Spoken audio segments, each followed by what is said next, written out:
Good morning mga mate. Araw po ng Sabado ngayon, November 2. Marami pa rin pupunta sa Campo Santo, mga sementeryo. Okay mga mate, dito pong share ko po sa inyo ay kung paano po gumawa ng triangle na swivels. Ayan, triangle po siya. Kung dati po yung ibang ginawa natin ay bilog, ito circle. Ngayon po ay isi-share ko po sa inyo yung paggawa ng ating triangle shape na swivel.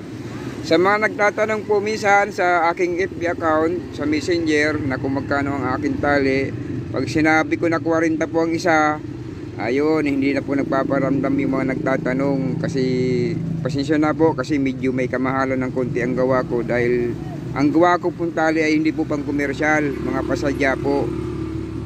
Talagang tinitibayan ko po ang gawa, kaya tinataasan ko rin po ng konti ang ating presyo. Pero kung tutuusin po, mura na po yung sa 40 or 35 isa, kasi pulay doon naman po ang ating gawa. Mahirap po magpalaki at mag-alaga ng mga panabong, dahil lang po sa mumurahing tali, makakawala po ang ating manok at malidisgrasya, o di sayang po ang hirap at gastos natin.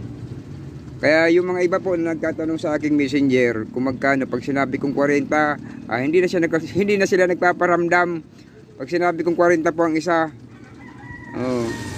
Pero yung iba po talaga na talagang willing talagang bumili ng matibay na tali, hindi na po nagdadalawang salita sila. Tsaka ako po, ang tinatanggap ko lang po yung mga nagbabayad na agad ng in-order nila, kasi ibibili ko po ng materialis, gawa ng wala po tayong stock na materialis dito. Parang tauhan nyo po ako. The time na umorder po kayo sa akin,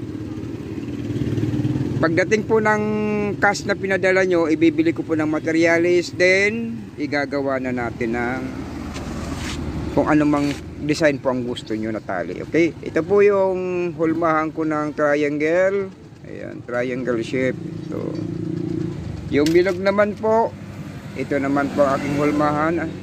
Ito na yung bilog. Ito yung hulmahan ko po ng bilog. Bilog siya. Ayan. Ngayon, ang hulmahan ko naman po ng napakalaki, malaki nating swivel na ginagamit po sa pamusti para ibaon sa lupa ang bakal na ikakabit natin, ay ito po yun. Ang laki. Pasadya po talaga. Okay mga mate, isi-share ko na po sa inyo kung paano gumawa ng triangle shape.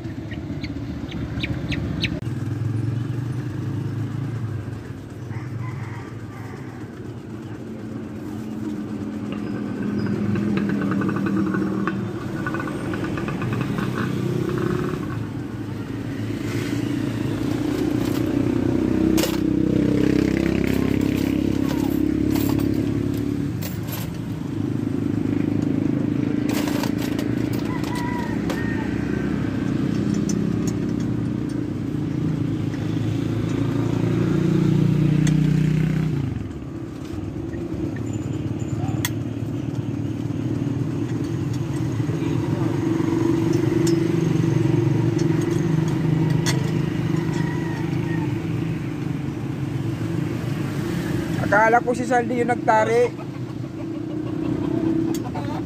Seryo, akala ko si Saldi mapagmala nagtari noon. Una, wala sa tulan. Nirekomenda ko na to. Junior mo. Okay. Kumano ko yun, hindi ka tumatari.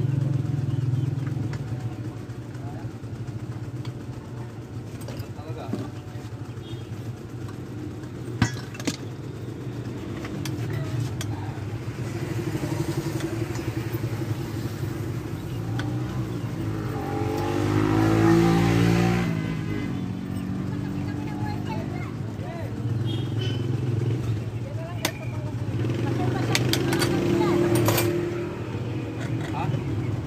Uy, guwapo.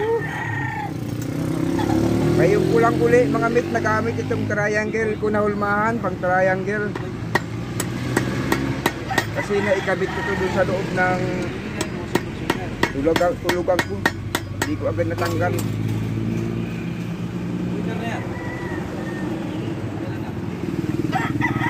Ayan. Meron na po tayong guwapo na triangle shape mga mate. Hindi lang sa pala mo, papaparasin nila yan. Oo. Hindi sa nila na maayos. Talaga. Ngayon, Oo. pagkatan mo ng Napakagandang triangle shape. suporta. Balik. Gwapong-gwapo mga mate at matibay. Ito po ay size 12 po ito mga mate, matibay. Standard na laki ito. Kahit kak, di kayang unatin ito mga mate. Okay, sana po nagustuhan nyo ang na-share ko po sa araw na ito mga mate. Ingat po kayo lagi. I love you all.